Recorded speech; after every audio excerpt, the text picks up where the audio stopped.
허름하기 짝이 없는 어느 과부의 집 앞. 아이고 전하, 오늘도 오셨사옵니까? 잘 계셨소, 부인.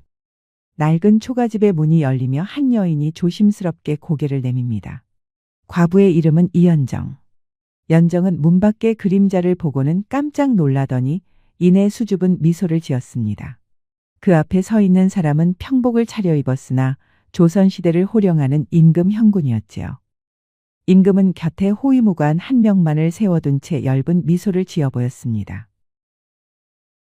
임금은 익숙한 듯 방 안으로 발걸음을 옮겼습니다.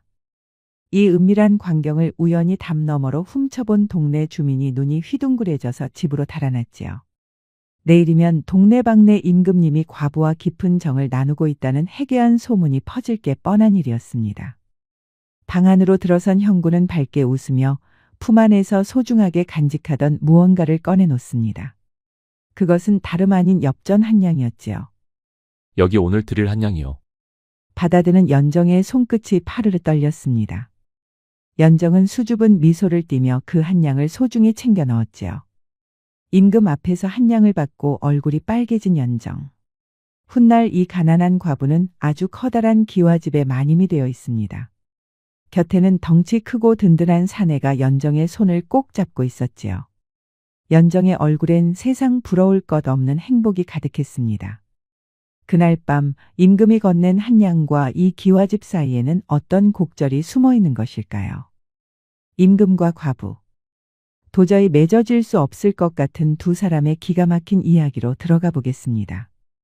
이야기를 시작하기 전 구독과 좋아요, 알림 설정도 부탁드립니다. 구독과 좋아요는 다음 이야기를 만드는데 큰 힘이 됩니다. 지금 시청하고 계신 곳을 댓글로 알려주시면 백세아담이 2026년 한 해 동안 쏟아질 복을 보내드립니다. 올 한 해 마무리 잘하세요. 그럼 이야기 시작하겠습니다.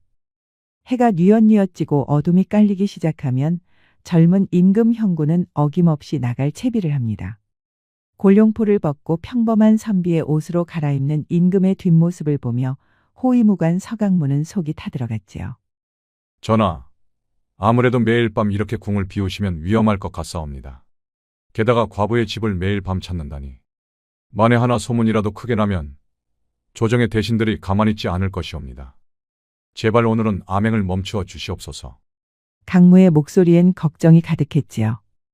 임금님이 과부 집을 드나든다는 소문이 돌면 그 결과는 불을 보듯 뻔했습니다. 하지만 형군은 요지부동이었지요. 강무야, 이것은 부인과의 약속이다. 나 또한 나 자신에게 한 약속이기도 하다. 그러니 너무 염려하지 말고 어서 채비나 서둘러라. 임금이 저렇게까지 단호하게 나오니 강무로서도 더는 어찌할 도리가 없었지요. 결국 두 사람은 어둠을 틈타 은밀하게 궁궐을 빠져나왔습니다. 찬바람을 뚫고 도착한 연정의 집. 연정은 오늘도 어김없이 찾아온 임금을 보며 안쓰러운 표정을 짓습니다. 전하, 매일같이 이렇게 오시다가 옥체라도 상하실까 걱정이옵니다. 신분이 미천한 이 사람을 위해 어찌 이리 마음을 쓰시옵니까? 연정의 말에 형군은 그저 허허 웃으며 소중한 한 양을 건넸습니다. 부인, 걱정 마시오. 내 몸은 내가 잘 돌보고 있으니. 자, 여기 한양 받으시오. 오늘도 약속을 지켰구려. 연정은 그 귀한 한 양을 두 손으로 공손히 받들고는 큰 절을 올렸습니다. 그리고는 서둘러 부엌으로 나가 소박하지만 정갈한 밥상을 차려왔습니다. 고기 반찬 하나 없는 조촐한 상차림이었지만 형군은 그것을 아주 맛있게 들기 시작했지요. 허허, 부인이 차려준 밥은 궁궐의 수라상보다 훨씬 맛이 좋구려. 이 밥맛 때문에 내가 밤마다 이 먼 길을 오는가 보오. 전하도 참 농이 지나치시옵니다. 보잘것없는 밥상을 이리 칭찬해 주시니 송구할 따름이옵니다. 수줍게 얼굴을 붉히는 연정을 보며 형군은 모처럼 편안한 웃음을 터뜨렸습니다. 다음 날 해가 산등성이를 넘기도 전 연정이 서둘러 집을 나섰습니다. 연정이 도착한 곳은 강가의 나루터였지요. 거기엔 나룻배 사공덕쇠가 배를 대놓고 기다리고 있었습니다. 연정은 품 안에서 어젯밤 임금에게 받은 그 한 양을 꺼내 덕쇠에게 건넸습니다. 여기 뱃삭시입니다. 오늘도 잘 부탁드립니다. 덕쇠는 엽전을 받아 챙기면서 고개를 갸우뚱하였지요. 아이고 부인, 오늘도 배를 타시는구려. 비가 오나 눈이 오나 하루도 거르지 않으시니 참으로 대단하십니다요. 그런데 실례지만 매일같이 어딜 그리 가시는 겁니까?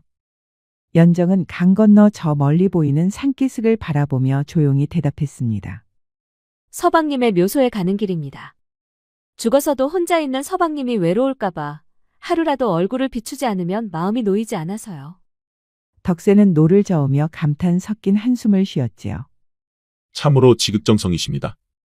그런데 부인, 매일 이렇게 한 양씩 내시는 게 보통 일이 아닐 텐데 말입니다. 형편도 그리 넉넉지 않아 보이시는데 어찌 이리 매번 돈을 마련하십니까? 덕세의 호기심 어린 질문에 연정은 은은한 미소를 지었지요. 고마운 분이 계십니다. 매일 밤 잊지 않고 찾아와 저에게 한 양을 건네주시는 분이지요. 그분 덕분에 제가 서방님의 얼굴을 매일 볼 수 있답니다. 덕세는 잠시 생각에 잠겼습니다. 매일 밤 한 양을 주는 사내라니. 도대체 누구길래 과부의 집을 매일 찾는 것일까? 덕세의 마음속엔 연정의 사연에 대한 궁금증이 싹트기 시작했습니다. 나룻배 사공 덕세의 마음속에는 커다란 구멍이 하나 뚫린 것만 같았습니다. 연정의 사연을 들은 이후로는 도무지 노를 저어도 기운이 나질 않고 밤잠을 설치기가 일쑤였지요. 매일 밤 그 과부에게 한 양을 건네주는 사람이 대체 누굴까? 서방묘지 가라고 매일 밤 한 양을 준다니. 그거 참 신기한 노릇일세. 덕세는 기어코 그 사람이 누군지 알아보기로 마음먹었습니다. 해가 뉘엿뉘엿 저물고 강물이 짙은 검은색으로 변하자 배를 선착장에 튼튼하게 묶어두고는 슬금슬금 연정의 집으로 향했지요.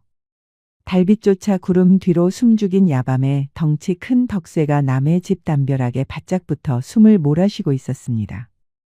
덕세의 심장은 북을 치듯 쿵쾅거렸습니다. 과연 어떤 사람이 이 고운 과부의 집에 제 집처럼 들락거리는지 제 눈으로 확인해야 직성이 풀릴 것 같았지요. 얼마나 기다렸을까. 다리가 저려오고 밤이슬이 어깨를 적실 즈음 저 멀리 길모퉁이에서 발소리가 들려왔습니다. 가볍고 우아한 발소리. 그리고 묵직하고 절도 있는 발소리가 그 뒤를 따르고 있었습니다. 덕세는 숨을 들이켜고 담벼락 아래에 바짝 엎드렸습니다. 이윽고 낡은 초가집의 문이 열리고 연정이 들고 나온 옅은 등불 아래로 사내들의 얼굴이 비쳤습니다. 덕세는 그만 그 자리에서 비명을 지를 뻔했지요. 저 얼굴은 설마. 덕세는 제 눈을 의심하며 눈을 비비고 또 비볐습니다. 예전에 큰 장이 섰을 때 한양 거리에 나갔다가 수많은 군사를 거느리고 위엄 있게 행차하시던 그 귀한 분을 본 적이 있었지요. 만백성의 어버이이신 임금 형군이었지요. 덕세의 입이 떡 벌어져 다물어지질 않았습니다. 임금님이 왜 이런 다 쓰러져가는 허름한 초가집에 그것도 번듯한 가마도 없이 호위무사 딱 한 명만 데리고 나타났을까? 방 안에서는 연정과 임금이 주고받는 다정한 말소리가 담 너머로 흘러나왔습니다. 덕세는 머릿속이 하얘졌지요. 어찌 이럴 수가. 그럼 그 한 양을 주는 사람이 다름 아닌 임금님이었단 말인가? 덕세는 도망치듯 그 자리를 빠져나왔습니다. 하지만 진실을 알게 된 기쁨도 잠시 돌아오는 길에 동네 우물가에선 아낙네들이 벌써 수군거리는 소리가 들려왔지요. 글쎄, 말도 마요. 그 과부 집에 밤마다 찾아오는 양반이 보통 내기가 아니라니까요. 임금님이 과부한테 푹 빠져서 밤마다 정을 나누러 온다는 소문이 파다해요. 아주 나라망신이지 뭐예요. 쯧쯧, 나라 꼴이 어찌 되려고 저러시는지 모르겠네. 과부가 보통 홀리는 솜씨가 아닌가 봐요. 덕세는 그 소리를 들으며 가슴이 답답해졌습니다. 정을 나누는 관계라니. 덕세가 어둠 속에서 잠깐 본 임금님의 눈빛은 그런 음흉한 것이 아니었습니다. 오히려 무언가 미안함이 가득한 아주 슬픈 눈빛이었지요. 하지만 소문이라는 게 발 없는 말이 되어 천리를 가는 법이니 이제 이 일은 걷잡을 수 없는 지경에 이르게 된 것이지요. 덕세는 밤새 잠을 이루지 못하고 뒤척였습니다. 자기가 본 것을 누구에게 말할 수도 없고 그렇다고 가만히 있자니 연정 부인에게 쏟아지는 비난이 너무나 가혹했기 때문이었습니다. 궁궐 안의 분위기도 얼음장처럼 차가웠습니다. 임금을 그림자처럼 지키는 호위무관 서강문은 더는 참지 못하고 형군 앞에 무릎을 꿇었지요.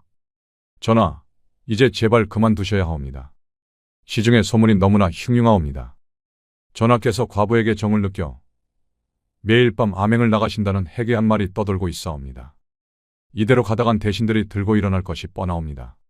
정 그 과부가 염려가 되신다면 소신이 대신 가서 그 한량을 전해주고 오겠나이다. 강무의 간곡한 청에도 형군은 창밖에 시린 달을 보며 깊은 한숨을 내쉴 뿐이었습니다. 강무야, 네 충심은 내 잘 안다. 하지만 그 부인은 내 생명의 은인이나 다름없느니라. 내가 직접 가서 보지 않으면 내 마음이 도무지 편치 않구나. 강무는 답답한 마음에 절로 한숨이 나왔지요. 전하, 아무리 은혜가 깊다 한들 전하의 옥체가 심히 염려되옵니다.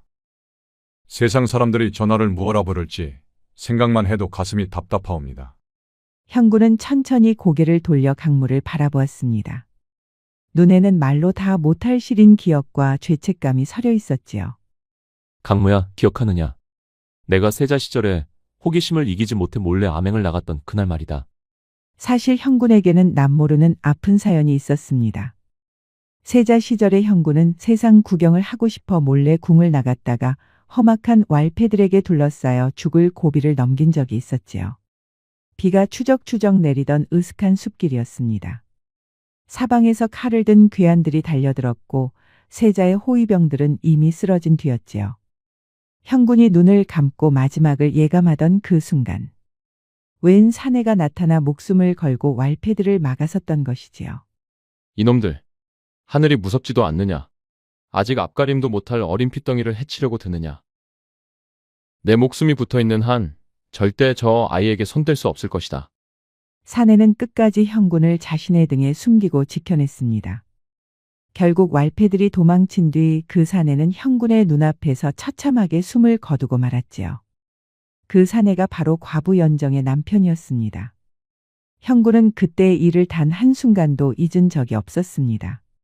하지만 당시의 암행은 법도를 어기고 몰래 나간 것이었기에 대놓고 그 사내의 공을 치하할 수도 없었습니다. 만약 그 사실이 밝혀진다면 당시 세자였던 형군은 물론이고 그를 도왔던 이들까지 큰 화를 입었을 테니까요. 지금은 어엿한 임금이 되었지만 깐깐하기로 소문난 좌의정 곽대감이 눈에 불을 켜고 감시하고 있으니 연정을 궁으로 부르거나 대놓고 땅을 내어줄 수도 없었습니다. 곽대감은 임금의 작은 실수 하나도 놓치지 않는 아주 깐깐한 사람이었지요. 그래서 임금이 할 수 있는 유일한 일이자 최선의 방법은 연정이 남편의 묘소라도 매일 찾아갈 수 있게 뱃삭 한 양을 직접 전해주는 것뿐이었습니다. 남편의 묘를 찾는 것만이 연정의 유일한 삶의 낙이라는 것을 형군은 잘 알고 있었지요. 그 한 양 속에는 임금의 눈물과 보은의 마음이 가득 담겨 있었던 것이지요. 형군은 고민 끝에 우의정 김대감을 따로 불러 속사정을 털어놓았습니다. 김대감은 평소 인자한 미소로 임금의 말을 경청하며 총애를 받는 사람이었지요. 전하, 참으로 눈물겨운 사연입니다. 어찌 그런 깊은 뜻이 있으셨나이까? 전하의 보은하는 마음이 하늘을 감동하게 할 것입니다. 소신이 남몰래 사람을 써서 곽대감 모르게 그 여인이 충분히 먹고 살 수 있는 땅과 집을 마련해 주겠나이다. 전하께서는 이제 그 무거운 마음을 내려놓으시지요. 형군은 김대감의 말에 큰 위로를 받았습니다. 대감, 그대가 내 짐을 덜어주니 참으로 고맙구려. 곽대감 몰래 추진해 줄 수 있겠소? 하지만 일은 그리 쉽게 풀리지 않았습니다. 김대감의 제안은 고마웠으나 조정의 실권을 쥔 곽대감이 사사건건 임금의 재정과 행보를 감시하고 있었지요. 임금은 결국 김대감과 곽대감이라는 두 권력의 거물 사이에서 갈등하며 오늘도 무거운 발걸음으로 한 양을 챙겨 궁을 나설 수밖에 없었습니다. 나루터의 사공덕쇠는 연정을 태우고 강을 건너며 그녀를 유심히 살폈습니다. 오늘따라 연정의 어깨가 더욱 왜소해 보였지요. 부인, 오늘도 고생이 많으십니다. 남편분 묘소는 잘 있습니까? 연정은 슬픈 미소를 지으며 대답했지요. 네, 덕분에 잘 다녀왔습니다. 사공님도 매일 저 때문에 번거로우시지요. 덕세는 노를 저으며 속으로 생각했습니다. 저 가녀린 여인이 임금님의 은혜를 입고 있는 줄도 모르고 세상 사람들은 저리 험한 말을 내뱉으니 내가 나서서 진실을 말해야 하나 말아야 하나. 덕세의 눈에는 이제 연정이 그저 손님이 아닌 목숨 걸고 지켜줘야 할 사람으로 보이기 시작했습니다. 임금님이 저토록 정성을 들이는 데는 분명 천금 같은 이유가 있을 거라 믿었기 때문이지요. 강바람이 유난히도 차갑게 느껴지는 아침이었습니다. 나룻배 사공덕쇠는 평소보다 일찍 나루터에 나와 노를 닦고 있었지요. 하지만 덕쇠의 눈길은 자꾸만 강 건너 마을 길로 향했습니다. 잠시 후 어김없이 서방님의 묘지를 가는 연정의 모습을 드러냈습니다. 한 걸음 한 걸음 다가오는 연정의 모습이 오늘따라 왜 그리도 가냘퍼 보이는지 덕쇠는 목구멍까지 차오르는 말을 삼키느라 애를 먹었습니다. 부인, 어서 오십시오. 오늘도 참으로 부지런하십니다. 연정은 옅은 미소를 지으며 배에 올라탔습니다. 사공님도 매일같이 고생이 많으십니다. 여기 오늘 뱃삭십니다. 연정이 건네는 한 양을 받아든 덕쇠의 손이 미세하게 떨렸습니다. 이 한 양이 어젯밤 임금님이 직접 건네준 그 돈이라는 사실을 알고 나니 엽전의 무게가 어제와는 사뭇 다르게 느껴졌던 것이지요. 덕쇠는 노를 저으며 몇 번이고 입술을 달싹였습니다. 부인에게 사실 어젯밤 담 너머로 다 받노라고 엽전 한 양씩 주는 사람이 바로 이 나라의 임금님이라고 말해주고 싶은 마음이 굴뚝 같았지만 차마 입이 떨어지지 않았습니다. 덕쇠가 자꾸만 뒤를 돌아보며 멈칫거리자 연정은 덕쇠가 혹시 자신에게 정이라도 품은 것은 아닐까 하는 생각이 들었습니다. 남편을 잃고 홀로 된 처지에 매일 배를 태워다 주는 사내의 시선이 자꾸 머무니 왠지 모르게 수줍은 마음이 들었던 것이지요. 연정은 고개를 숙인 채 치맛자락을 만지작거렸습니다. 하지만 평화롭던 공기는 순식간에 깨지고 말았습니다. 나룻배가 강 한복판에 이르렀을 때였습니다. 뒤따라오던 작은 배 한 척이 무서운 속도로 덕쇠의 나룻배를 가로막아 세웠습니다. 그 배에는 얼굴을 가린 험악한 인상의 사내 셋이 칼을 뽑아들고 서 있었지요. 니놈들은 누구냐? 대체 누군데 길을 막는 것이냐? 덕쇠가 앞을 가로막으며 외쳤지만 사내들은 아랑곳하지 않고 연정에게 달려들었습니다. 이 계집이 밤마다 임금과 정을 통한다는 그 과부냐? 니놈들이 감히 누구라고 입을 함부로 놀리느냐? 당장 물러나지 못할까? 덕쇠는 평생 노를 저으며 다져진 단단한 팔뚝으로 사내들을 막아섰습니다. 왈패들은 덕쇠의 기세에 잠시 주춤했지만 이내 날카로운 칼날을 휘두르며 덤벼들었지요. 덕쇠는 맨손으로 칼날을 피해가며 연정을 뒤로 숨겼습니다. 날카로운 칼끝이 덕쇠의 팔을 스쳤지만 덕쇠는 신음 한 번 내지 않고 놈들의 가슴팍을 걷어차는 것이었지요. 이 사공놈이 보통 내기가 아니로구나. 당황한 왈패들은 덕쇠의 끈질긴 저항에 결국 강물로 뛰어들어 도망치고 말았습니다. 연정은 사들사들 떨리는 몸으로 덕쇠의 등을 붙잡았지요. 자신을 위해 목숨을 걸고 싸워준 덕쇠의 등에서 뜨거운 온기가 느껴졌습니다. 사공님, 괜찮으십니까? 저 때문에 다치셔서 어찌합니까? 부인, 저는 괜찮습니다. 이 정도는 상처도 아닙니다. 그저 부인이 무사하시니 다행입니다. 덕쇠는 씩씩하게 웃어 보였지만 속으로는 불안함이 가득했습니다. 아무래도 저들은 단순한 왈패들이 아닌 것 같았지요. 누군가 임금과 연정의 사이를 눈치채고 이런 몹쓸 짓을 사주한 것이 아닐까. 덕쇠는 그날 밤 불안해서 잠이 오지 않았지요. 하지만 연정은 이번 일로 덕쇠를 깊이 신뢰하게 되었고 마음 한구석에 정을 품게 되었습니다. 궁궐 안의 형군도 이 소식을 접하게 되었지요. 호위무관 서강무로부터 습격 이야기를 전해 들은 임금의 안색은 순식간에 창백해졌습니다. 뭐라? 연정 부인이 습격을 당했단 말이냐? 그렇사옵니다. 다행히 나룻배 사공이 목숨을 걸고 막아내어 큰 화는 면했으나 아무래도 예산일이 아닌 듯 싶사옵니다. 형군은 자리에서 벌떡 일어났습니다. 왈패들이 임금과의 소문을 언급하며 습격했다고 하니 예산일로 넘어갈 수는 없었습니다. 전하, 이미 소문은 퍼졌사옵니다. 과부가 전하에게 매일 돈을 받는다고 하니 푼돈 필요한 왈패들의 짓일 수도 있사옵니다. 그러니 너무 염려하지 마옵소서. 하지만 형군은 불안함에 입술을 깨물었지요. 아무래도 안 되겠다. 강무야, 당장 정에 호위군 몇 명을 뽑아라. 암행으로 위장하여 연정 부인의 집 주변을 밤낮으로 지키도록 해라. 그리고 부인을 구해낸 그 사공을 내 은밀히 만나야겠다. 궁으로 불러오너라. 잠시 후 덕세는 머리털 나고 처음으로 대궐 안 깊숙한 곳으로 불려 들어갔습니다. 눈앞에 앉아 있는 분이 매일 밤 연정의 집을 찾던 이 나라의 임금이라니.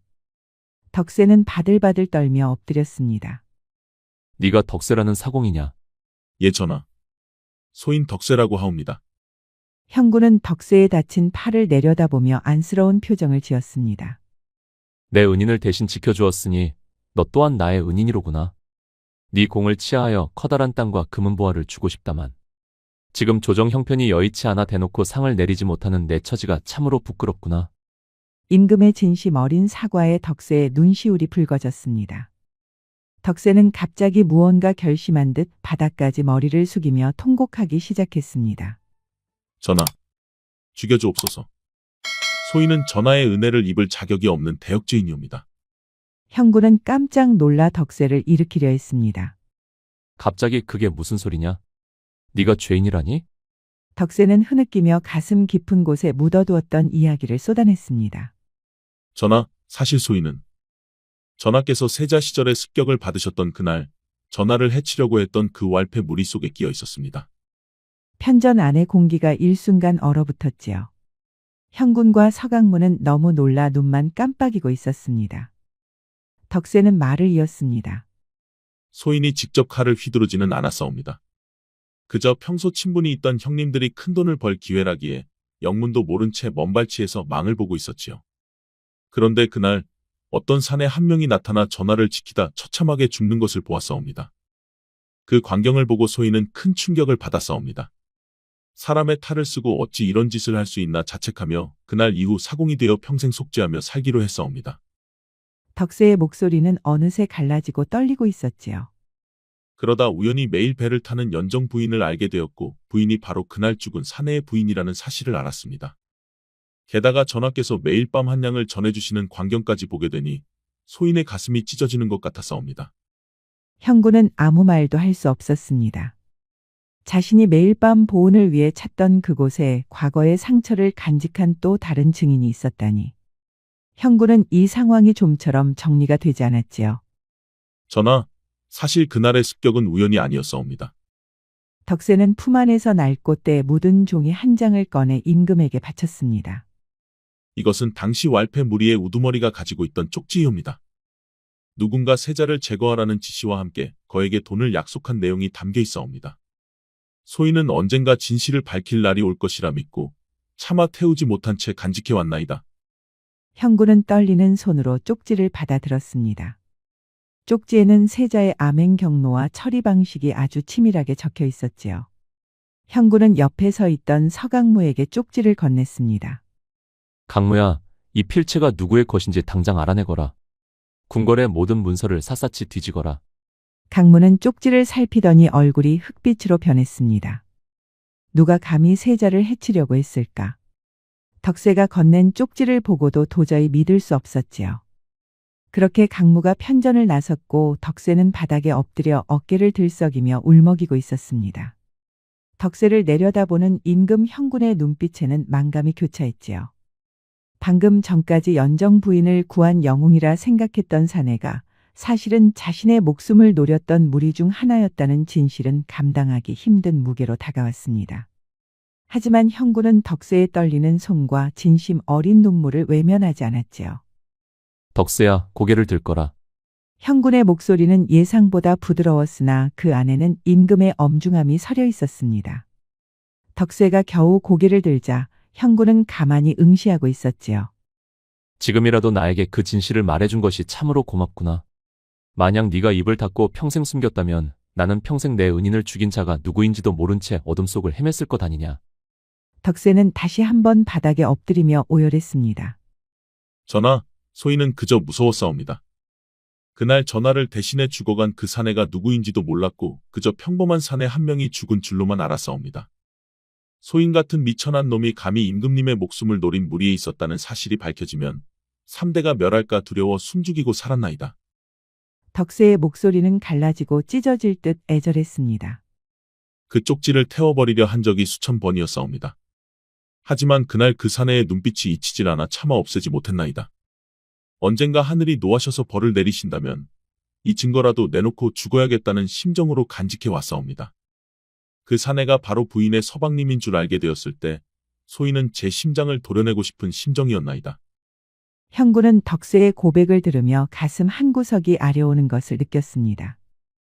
덕세는 악인이 아니었지요. 그저 가난과 두려움에 떨던 백성 중 하나였을 뿐이었습니다. 형군은 한동안 말없이 타오르는 촛불을 바라보았습니다. 매일 밤 연정에게 건넸던 한 양은 단순한 보은이 아니라 나라의 기강이 무너진 자리에서 피어난 임금의 속죄였음을 깨닫는 순간이었습니다. 덕세야, 네가 간직하고 있던 쪽지의 필체를 확인할 때까지 조심하고 또 조심하거라. 때가 되면 부를 것이니. 알겠사옵니다, 전하. 성은이 망극하옵니다. 그렇게 덕세가 물러나자 형군은 가장 신뢰하는 우의정 김대감을 편전으로 불렀습니다. 김대감은 평소처럼 인자한 미소를 지으며 들어왔습니다. 그는 늘 임금의 곁을 지키며 사리사욕을 멀리하는 충신으로 알려진 인물이었습니다.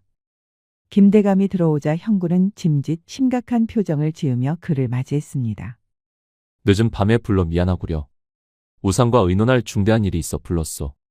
우의정 김대감은 인자한 미소를 띠며 고개를 숙였습니다. 전하, 신이 전하를 보필하는 것은 당연한 도리이옵니다. 어찌 미안해 하시옵니까? 무슨 근심이라도 있으신 것이옵니까? 형군은 조용히 말을 이어갔습니다. 사실 내 세자 시절의 일로 고민이 많소. 우상도 알다시피 내가 암행 중에 큰 화를 당할 뻔하지 않았소. 그때 뒤에서 상당과 결탁의 비리를 저지르고 나까지 해치려 했던 배우가 반드시 있을 것이라 믿어왔소. 김대감은 임금의 말에 맞장구를 치며 분개했습니다. 참으로 무도한 자들입니다. 나라의 보배이신 전를 해치려 하다니요.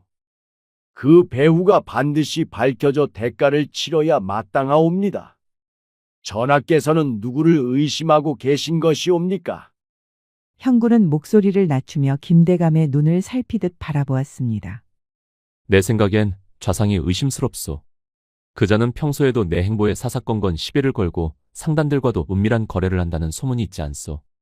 우상도 좌상의 성품을 잘 알지 않소. 전하, 좌상이 평소 원칙을 강조하나 속으로는 무슨 꿍꿍이가 있는지 모를 일이지요. 신이 전하를 도와 좌상의 비리를 샅샅이 조사해 보겠나이다. 너무 심려치 마옵소서. 그때였습니다. 문 밖에서 급박한 발소리가 들리더니 서강무가 편전 안으로 들어왔습니다. 강무의 얼굴은 하얗게 질려 있었고 손에는 여러 장의 종이가 들려 있었지요. 강무는 임금 앞에 엎드리며 떨리는 목소리로 아뢰었습니다. 전하, 확인하였사옵니다. 필체의 주인을 찾았나이다. 형군은 김대감을 슬쩍 곁눈질하며 강무에게 물었습니다. 그래, 누구의 것이더냐? 직접 확인하시는 것이 좋을 것 같사옵니다, 전하. 강무는 더는 말을 잇지 못하고 임금에게 가져온 종이를 올렸습니다. 형군은 종이를 받아 천천히 읽어 내려갔지요. 거기에는 덕세가 준 쪽지의 필체와 완벽하게 일치하는 관직의 이름이 적혀 있었습니다. 필체의 주인은 바로 과거에 한양에서 사또를 지냈던 병조판서 김대감이었습니다. 형군의 손이 미세하게 떨렸습니다. 병조판서 김대감은 지금 눈앞에 앉아있는 우의정 김대감의 친척이자 신복이나 다름없는 인물이었지요. 쪽지에 적힌 지시 내용은 단순한 왈패들의 장난이 아니라 권력의 최상부에서 내려온 치밀한 암살 명령이었습니다. 형군은 그제야 모든 조각이 맞춰지는 것을 느꼈습니다. 자신을 위해 웃으며 곽대감을 조사하겠다던 김대감이 사실은 자신의 목숨을 노렸던 진짜 범인이었습니다. 편전 안에는 잠시 정적이 흘렀습니다. 김대감은 아무것도 모른 채 여전히 인자한 미소를 지으며 임금의 반응을 기다리고 있었지요. 형군은 종이를 내려놓으며 김대감을 바라보았습니다. 형군의 가슴은 이제 서늘한 얼음장처럼 차갑게 식어 있었으나 겉으로는 전혀 내색하지 않았습니다. 우상, 강무가 가져온 것을 보니 조사할 것이 더 많아진 듯하오. 오늘은 이만 물러가 쉬시지요. 좌상에 대한 조사는 우상에게 전적으로 맡기겠소. 김대감은 임금의 서늘한 기운을 감지하지 못한 채 고개를 숙였습니다. 예, 전하. 신이 전하를 위해 목숨을 바쳐 진실을 밝히겠나이다. 김대감이 편전을 나가는 뒷모습을 보며 형구는 주먹을 꽉 쥐었습니다. 가장 믿었던 신하의 배신, 그리고 그 배신 뒤에 숨겨진 억울한 죽음들. 형구는 연정에게 건네던 한량의 가치가 이제는 한 여인의 뱃삭을 넘어 이 나라의 썩은 뿌리를 도려낼 단두대의 칼날로 변했음을 직감했습니다. 강무야, 형군의 낮은 목소리가 편전에 울려 퍼졌습니다. 예, 전하. 우의정의 주변을 단 한 명도 빠짐없이 감시해라. 그리고 병조판서와의 거래 장부를 찾아내야 한다. 우리가 찾는 진실이 저 인장 가면 뒤에 숨어 있었구나. 형군은 창밖의 어둠을 응시했습니다. 밤마다 연정을 찾던 그 길은 이제 더 이상 보은의 길만이 아니었습니다. 나라의 정의를 바로 세우고 억울하게 죽어간 은인의 넋을 달래기 위한 거대한 전쟁의 시작이었습니다. 임금의 눈에는 전에 없던 강력한 의지가 불꽃처럼 타오르고 있었지요. 궁궐의 새벽은 평소보다 유난히도 서늘했습니다. 편전의 촛불이 가늘게 떨리는 가운데 임금 형구는 밤새 한숨도 자지 못한 채 자리를 지키고 있었지요. 가장 믿었던 신하인 우의정 김대감이 사실은 자신의 목숨을 노렸던 범인이었다는 사실. 그 잔인한 진실이 임금의 가슴을 송곳처럼 찔러댔습니다. 하지만 형구는 이를 악물고 평정심을 유지했습니다. 지금 서투르게 칼을 뽑았다가는 오히려 독을 품은 김대감이 역풍을 일으켜 나라가 어지러워질 수 있다는 것을 누구보다 잘 알고 있었기 때문이지요.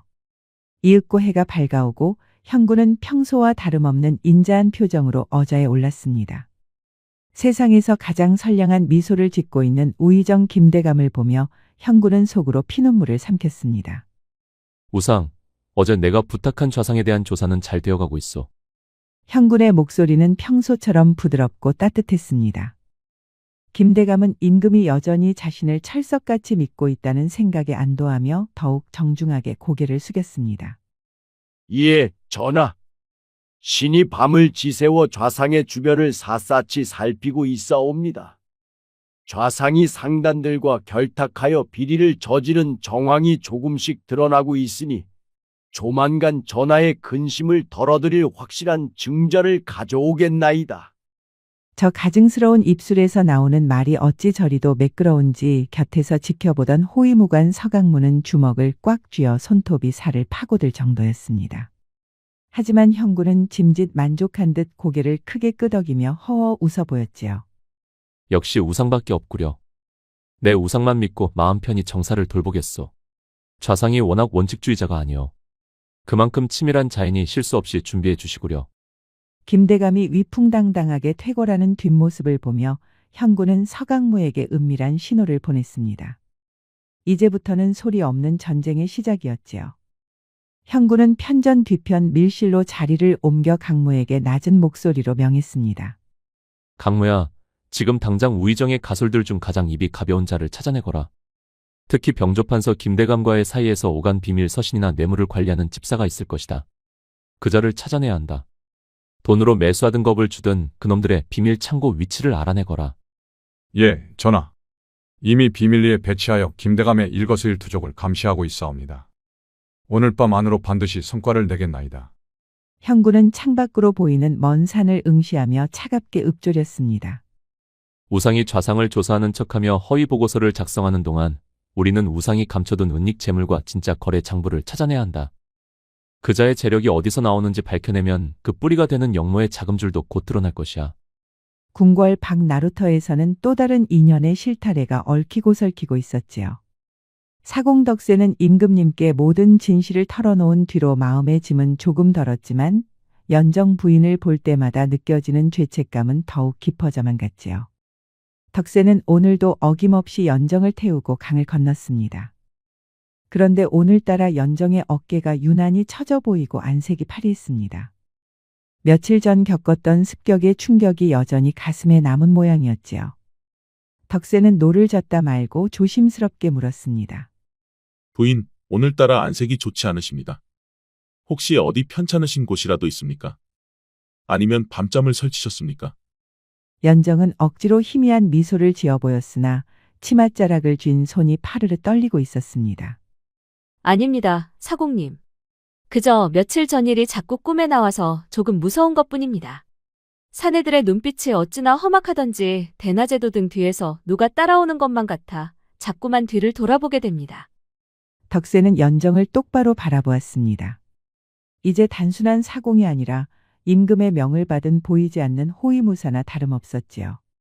덕세는 투박하지만 진심이 뚝뚝 묻어나는 목소리로 말했습니다. 부인, 너무 염려하지 마십시오. 이제부턴 제가 목숨을 걸고 부인을 지킬 것입니다.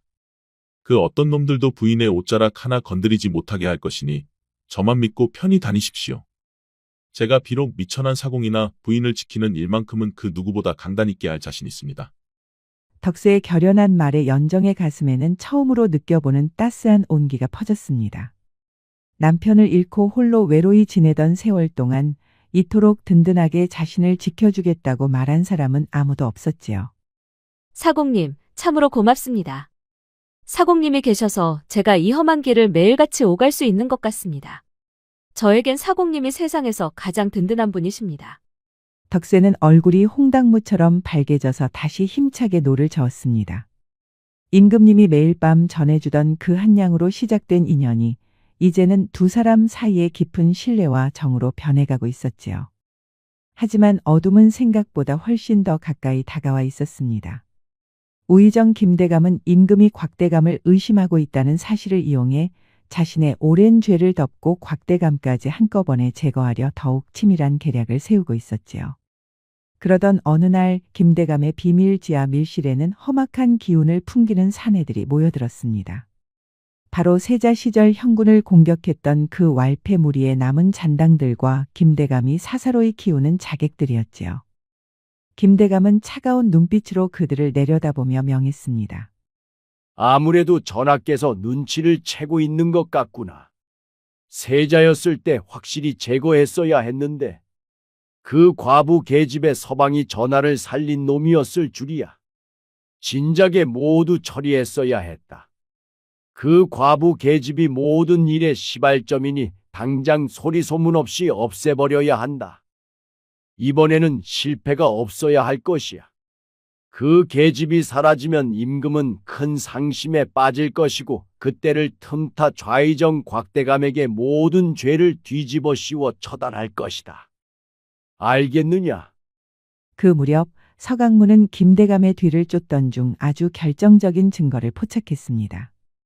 김대감의 친척인 병조판서가 운영하던 비밀 상고에서 과거 세자 암살 작전에 쓰였던 자금의 출처와 왈패들에게 건넨 계약금이 상세히 기록된 장부를 찾아낸 것이지요. 전하, 드디어 찾아냈사옵니다. 강무가 내민 장부에는 충격적인 내용들이 가득했습니다. 김대감은 수년 동안 청나라와의 밀무역을 통해 막대한 재산을 축적해왔고 그 돈으로 조정을 장악하려 했지요.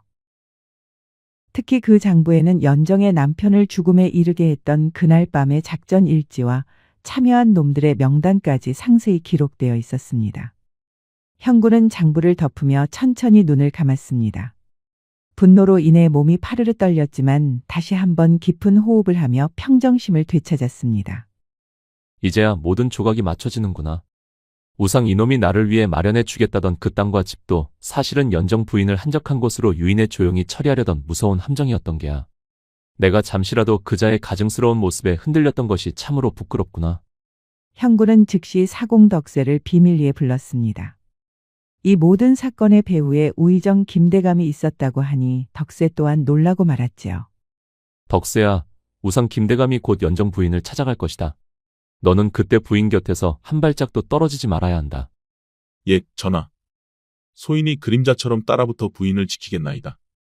제 목숨이 붙어있는 한 부인에게 손끝 하나 대지 못하게 할 것이니 염려 마옵소서. 덕세의 결연한 대답에 형군은 고개를 끄덕이며 믿음직스러운 눈빛을 보냈습니다. 형군은 좌의정 곽대감을 야밤에 은밀히 불러 모든 사실을 털어놓았습니다. 평소 임금의 행보를 못마땅해 하던 깐깐한 곽대감은 진실을 알게 되자 대경실색하며 임금 앞에 무릎을 꿇었습니다. 전하, 신이 전하의 그 깊은 뜻을 모르고 그저 법도와 절차만 따지느라 이런 무서운 독사를 키우고 있었나이다. 신의 불충을 용서하여 주시옵소서. 지금 당장 우상을 하옥시켜야 하옵니다. 좌상, 지금은 자책할 때가 아니오. 좌상의 그 고집스럽고 깐깐한 성품이 이제는 정의를 바로 세우는 날카로운 칼날이 되어야겠소. 우상이 나에게 가져올 좌상의 허위 비리 보고서를 내가 받는 그 순간 좌상이 나타나 이 장부와 필체를 들이밀며 그자의 죄를 만천하에 드러내야 하오. 그렇게 임금과 좌의정 곽대감 그리고 사공덕세와 비밀 호위무사들은 때가 오기를 기다리고 있었습니다. 김대감은 자신이 아직도 임금을 손바닥 위에 올려두고 조종하고 있다고 굳게 믿으며 연정의 집으로 향하는 부하들을 독려하고 있었지요. 가련한 과부를 돕는 척하며 임금의 신뢰를 얻고 동시에 과거의 모든 증거를 말살하려는 김대감의 검은 손길. 그리고 그 손길을 뿌리째 뽑아내려는 임금의 소리 없는 포위망이 좁혀지고 있었습니다. 어둠이 짙게 깔린 한양의 밤은 평소보다 더욱 무겁고 차가웠습니다. 궁궐의 지붕 위로 부는 바람은 마치 누군가의 울음소리처럼 구슬프게 들려왔지요. 임금 형군은 편전의 촛불 아래에서 서강무가 가져온 장부들을 하나하나 넘겨보며 깊은 생각에 잠겨 있었습니다. 장부 한 장 한 장에는 백성들의 피눈물과 자신이 가장 믿었던 신하의 배신이 고스란히 적혀 있었지요. 형군은 장부를 덮으며 곁을 지키던 서강무에게 나지막이 물었습니다. 강무야, 우상이 사람을 보냈느냐? 예, 전하. 조금 전 우의정의 신복들이 연정 부인의 집으로 향하는 것을 확인하였사옵니다. 전하께서 내리는 하사품이라며 부인을 유인하려는 속셈인 듯하옵니다. 형군의 눈에 서리빨 같은 냉기가 서렸습니다. 덕세는 어찌 되었느냐? 덕세가 그림자처럼 따라붙었사옵니다. 또한 정의 호위병들이 부인의 집 주변을 겹겹이 에워싸고 있으니 털끝 하나 다치지 않을 것이옵니다. 강무가 말한 대로 연정의 집 앞에는 화려한 가마 한 채와 함께 인자한 표정을 지은 사내들이 서 있었습니다. 우의정 김대감이 보낸 자들이었지요. 연정은 갑작스러운 가마의 등장에 어안이 벙벙하여 문 앞을 서성이고 있었습니다. 부인, 임금님께서 부인의 정성에 감동하여 조용한 곳에 집과 땅을 마련해 주셨사옵니다. 이제 이 허름한 초가집을 떠나 저희와 함께 가시지요. 사내들의 목소리는 부드러웠으나 그 뒤에 숨겨진 서늘한 살기는 감출 수 없었습니다. 연정은 왠지 모를 불안함의 뒷걸음질을 쳤지요. 저는 이곳이 좋습니다. 서방님의 묘소와도 가깝고 저에게 한양을 주시는 그 마음만으로도 충분합니다. 하지만 사내들은 집요했습니다. 그들이 억지로 연정의 팔을 잡으려던 그 순간 어둠 속에서 거대한 덩치 하나가 불쑥 나타났습니다. 바로 사공덕세였지요. 이놈들. 누구 몸에 손을 대는 것이냐? 덕세는 왈패들의 손을 거칠게 뿌리치며 연정의 앞을 가로막았습니다. 덕세의 눈은 분노로 이글거리고 있었고 손에는 평소 쓰던 묵직한 노 대신 날카로운 칼 한 자루가 쥐어져 있었습니다. 이놈은 뭔데 끼어드는 거야? 당장 비키지 못할까? 사내들이 품속에서 칼을 뽑아들은 그때 사방에서 횃불이 타오르며 수십 명의 호위병이 숲속에서 튀어나왔습니다. 서강무의 지휘 아래 그들은 순식간에 우의정의 신복들을 포위하고 무기를 빼앗았지요. 연정은 너무 놀라 덕세의 뒤에서 숨을 몰아쉬었습니다. 덕세는 연정의 떨리는 손을 잡아주며 부드럽게 말했지요. 부인, 걱정 마십시오. 전하께서 이미 다 알고 계십니다. 이제 저놈들의 끝을 보러 가야지요. 같은 시각 궁궐의 편전에는 무거운 긴장감이 흐르고 있었습니다. 형군은 좌의정 곽대감과 우의정 김대감을 동시에 불러들였습니다. 김대감은 여전히 입가에 인자한 미소를 띠며 자신이 승리했다는 확신에 가득 차 있었지요. 전하, 깊은 밤에 어찌 이리 급히 부르셨나이까? 혹시 제가 조사하던 좌상의 비리에 대해 궁금하신 것이옵니까? 김대감은 품 안에서 조작된 보고서 한 뭉치를 꺼내 놓았습니다. 거기에는 곽대감이 상단들과 결탁하여 거액의 뇌물을 받았다는 가짜 증거들이 빼곡했지요. 옆에 서 있던 곽대감은 분노로 몸을 떨며 소리쳤습니다. 이복의 우상. 자네가 감히 어찌 이런 천인공노할 무고를 하는가. 나는 평생 나라의 법도만을 지키며 살아왔네. 형군은 두 사람의 다툼을 조용히 지켜보다가 나지막이 입을 열었습니다. 우상, 그대의 충심이 참으로 깊구려. 나를 위해 좌상의 뒤를 이토록 꼼꼼히 캤다니 말이오. 그런데 우상, 내가 오늘 우상에게 들려줄 아주 흥미로운 이야기가 하나 있어. 김대감은 임금의 차분한 목소리에 왠지 모를 서늘함을 느꼈습니다. 무슨 말씀이신지 신은 그저 전하를 보필할 뿐이옵니다. 형군은 탁자 위에 엽전 한 양을 내려놓았습니다. 짤랑거리는 엽전 소리가 적막한 편전에 날카롭게 울려 퍼졌지요. 우상은 이 한 양의 무게가 얼마나 되는지 아시오. 이것은 어느 가련한 과부가 매일 서방의 묘소를 찾아가기 위해 내는 배삭시라오. 그리고 그 서방은 수년 전 내가 세자 시절에 암살자의 칼날을 대신 맞고 죽어간 이름 없는 병사였지. 김대감의 눈동자가 흔들리기 시작했습니다. 임금의 목소리는 점점 더 단호하고 위험 있게 변해갔습니다. 나는 그 병사의 아내에게 매일 밤 이 한 양을 건넸소. 그것이 내가 은혜를 갚을 수 있는 유일한 길이라 믿었기 때문이오. 그런데 우상, 그날 나를 죽이려 했던 자들이 누구인지 이제야 알게 되었소. 형군은 서강무에게 눈짓을 보냈습니다. 강무가 편전 문을 열자 포박된 우의정의 신복들과 함께 사공덕쇠 그리고 연정이 나타났습니다. 김대감은 그들을 보는 순간 얼굴이 흑빛으로 변하며 자리에 주저앉을 뻔했지요. 이 자들이 누구인지 우상도 잘 알 것이오. 우상이 연정 부인을 소리 없이 없애버리려 보낸 자들이 아니오. 덕쇠라는 사공이 간직해온 병판에 친필 쪽지가 있어. 우상이 친적인 병판을 추천해왔던 일이 생생히 기억나오. 그리고 병판의 창고에서 나온 거래 장부. 이 모든 것이 대감이 역적임을 증명하고 있어. 김대감은 더는 도망칠 곳이 없음을 직감했습니다. 인자했던 미소는 순식간에 사라지고 얼굴에는 도끼 어린 광기가 서리기 시작했습니다. 허허허. 전하, 참으로 눈치가 빠르시옵니다. 그렇사옵니다. 제가 그랬사옵니다. 고작 그 가련한 계집과 죽은 병사놈 때문에 이 대업을 망치다니. 전하 같은 유약한 왕은 이 나라를 이끌 자격이 없사옵니다. 김대감이 본색을 드러내며 소리치자 옆에 있던 곽대감은 충격에 휩싸여 말을 잇지 못했습니다. 이복의 우상. 자네가 진정 사람의 탈을 쓰고 어찌 그런 짓을 한단 말인가. 전하의 목숨을 노리고 은인의 부인까지 죽이려 하다니. 자네는 인간도 아니야. 형군은 떨리는 손으로 칼자루를 꽉 쥐었습니다.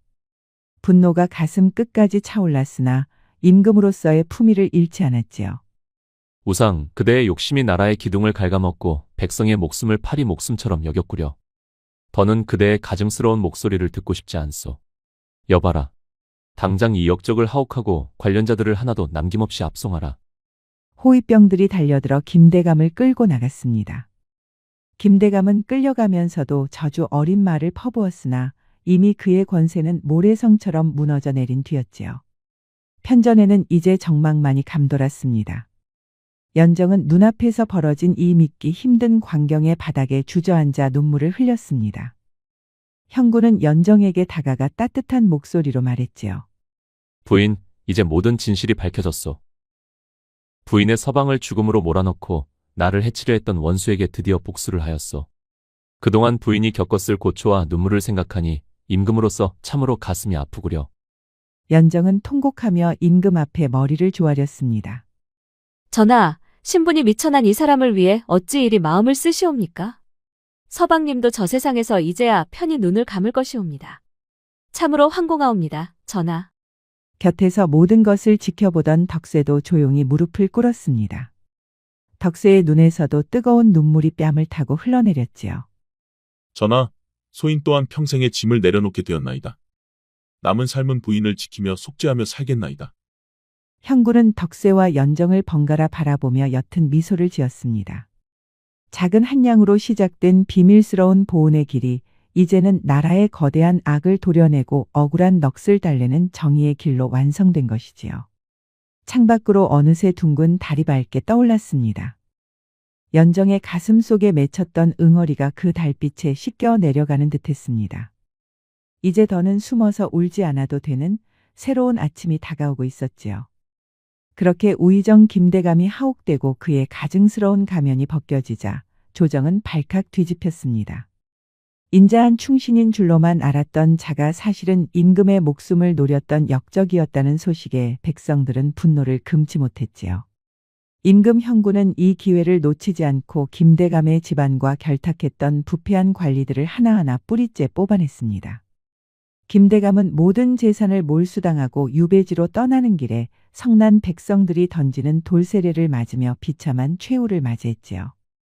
평소 임금의 행보를 못마땅해 하던 좌의정 곽대감은 이번 일을 겪으며 임금의 깊은 지략과 보훈의 마음에 감동하여 그 누구보다 충직한 신하가 되어 조정을 바로 세우는 데 앞장섰습니다. 덕세는 평소처럼 나루터에서 배를 닦고 있었지만 오늘따라 손놀림은 무겁기만 했습니다.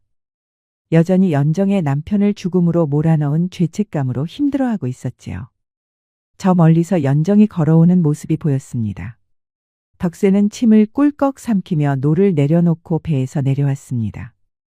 연정은 덕세의 상처 입은 팔을 보며 안쓰러운 눈빛을 보냈습니다. 사공님, 상처는 좀 어떠십니까? 저 때문에 이토록 큰 짐을 지게 해드려 참으로 송구할 따름입니다. 연정의 다정한 말에 덕세는 그만 참았던 눈물을 터뜨리며 무릎을 꿇고 말았습니다. 연정은 깜짝 놀라 덕세를 일으키려 했지요. 사공님, 왜 이러십니까? 어서 일어나십시오. 부인, 제가 죽을 죄를 지었습니다. 사실 저는 부인께 도저히 용서받을 수 없는 죄를 지은 놈입니다. 덕세는 흐느끼며 임금님께 고백했던 그날의 진실을 연정에게도 털어놓았습니다. 수년 전 그 숲속에서 망을 보던 자신의 모습 그리고 부인의 서방님이 죽어가는 것을 보고도 두려움에 도망쳤던 그 비겁한 순간들을 말이지요. 저는 그날 이후 부인의 얼굴을 볼 때마다 제 심장이 난도질당하는 것 같았습니다. 제가 바로 부인의 서방님을 죽게 한 그 무리 중 하나였습니다. 그런 제가 감히 부인을 지키겠다고 나섰으니 하늘이 노하실 일입니다. 저를 관가에 넘기시거나 여기서 저를 죽이셔도 달게 받겠습니다. 연정은 한참 동안 아무 말도 하지 않았습니다. 강물 소리만 요란하게 들리는 정막 속에서 연정의 눈에는 눈물이 그렁그렁 맺혔지요. 연정은 떨리는 손으로 덕세의 거친 손을 잡아 일으켰습니다. 사공님, 고개를 드십시오. 연정의 목소리는 의외로 차분하고 따뜻했습니다. 사공님이 그날 거기 계셨다는 것은 참으로 아픈 일입니다. 하지만 사공님은 결국 저를 지켜주셨고 서방님의 원수를 갚을 수 있는 증거를 평생 간직해 오셨습니다. 만약 사공님이 아니었다면 저는 평생 원수가 누구인지도 모른 채 남편을 그리워만 했을 것입니다. 연정은 덕세의 눈물을 닦아주며 말을 이었습니다. 사공님이 흘리신 그 수많은 참회의 눈물이 제 가슴에 닿았습니다. 서방님도 저 세상에서 사공님의 진심을 알고 용서하셨을 것입니다. 그러니 이제 그 무거운 짐을 내려놓으십시오. 사공님은 저에게 서방님이 보내주신 마지막 선물이나 다름없습니다. 연정의 용서의 덕세는 아이처럼 엉엉 울고 말았습니다. 살얼음판 같았던 두 사람의 마음속에 쌓였던 응어리가 비로소 녹아내리는 순간이었지요. 얼마 후 임금 형군은 연정에게 커다란 기와집과 넓은 논밭을 하사했습니다. 이제 임금은 더는 신하들의 눈치를 보는 사람이 아니었습니다. 가난한 과부라 무시당하던 연정은 하루아침에 온 마을의 존경을 받는 마님이 되었지요. 하지만 연정은 그 화려한 기와집에서도 겸손함을 잃지 않았습니다. 예전처럼 매일 아침 남편의 묘소를 찾았지요. 임금 형군이 직접 연정의 손을 잡고 남편의 묘소로 향했습니다. 임금은 묘소 앞에서 눈물을 흘렸습니다. 내가 이제야 자네와의 약속을 지켰네. 자네의 희생이 헛되지 않도록 이 나라를 바로 세웠고 자네의 아내도 이제 편히 쉴 수 있게 되었네. 부디 하늘에서 편히 눈을 감게나. 임금의 진심 어린 추도의 연정은 목이 메어 대답도 하지 못한 채 절을 올렸습니다. 작은 한 양으로 시작된 보훈이 드디어 한 남자의 억울한 넋을 달래고 임금의 무거운 마음을 씻어준 것이지요. 시간은 흘러 계절이 바뀌었습니다. 넓은 뜰이 있는 커다란 기와집. 연정은 곱게 단장한 채 뜰을 거닐고 있습니다. 얼굴에는 예전의 수심은 온데간데 없고 평화롭고 따스한 미소가 가득했지요. 그리고 그녀의 곁에는 한 사내가 다가와 그녀의 손을 꼭 잡습니다. 부인, 날이 찹니다. 이제 그만 안으로 들어가시지요. 인자하고 든든한 목소리. 그 사내는 바로 사공덕세였습니다. 임금은 덕세에게 벼슬을 내리고 곁에 두고 싶어 했으나 덕세는 한사코 거절하며 연정의 곁을 지키겠다고 청했습니다. 이제 덕세는 연정의 삶을 든든하게 받쳐주고 있었습니다. 매일 아침 연정과 함께 남편의 묘소를 찾으며 지극정성으로 그녀를 보살폈지요. 연정은 기와집 마루에 앉아 품속에서 낡은 엽전 한 양을 꺼냈습니다.